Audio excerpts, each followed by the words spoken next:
നമ്മുടെ ജീവിതത്തിനൊരു അവസാനമുണ്ട്.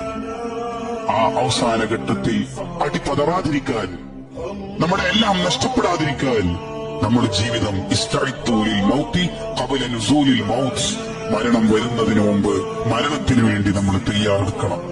ജീവിതത്തിൽ തീരെ ചിരിക്കാത്ത അബ്ദുല്ലാഹ് ഇബ്നു മുബാറക് റളിയല്ലാഹു അൻഹു ചിരിക്കുകയാണ് വഫാത്തിന്റെ നേരത്ത്. സാധാരണ ചിരിക്കുന്ന ആളോ ആ സമയത്ത് ചിരിക്കൂലല്ലോ, ഇത് വഫാത്തിന്റെ മുമ്പ് ചിരിക്കുകയാണ്. എന്താണ് നിങ്ങൾ ചിരിക്കുന്നത്? ലിമിസ്ലി ഹാദാ ഫല്യഅമലിൽ ആമിലൂൻ, പണിയെടുക്കേണ്ട കാലത്ത് പണിയെടുത്താൽ ഈ സമയത്ത് ചിരിക്കാം. ചില മഹാന്മാരെ കുറിച്ച് കിതാബുകളിൽ കാണാം, കുളിക്കുന്നു, വളുവെടുക്കുന്നു, നിസ്കരിക്കുന്നു, കഫൻ പുടവിരിക്കുന്നു, അവിടെ ഇരുന്ന് സഹീഹുൽ ബുഖാരി എടുത്ത് പാരായണം ചെയ്യുന്നു, ചുടുചുംബനം കൊടുക്കുന്നു, കിടക്കുന്നു, അസ്രായേൽ വരുന്നു, റൂഹ് പിടിക്കുന്നു, പോകുന്നു. എന്തൊരു സ്വീകരണം! അവരുടെ ഒരു മരണമാണ്. നല്ല മരണം നമുക്ക് ലഭിക്കണം.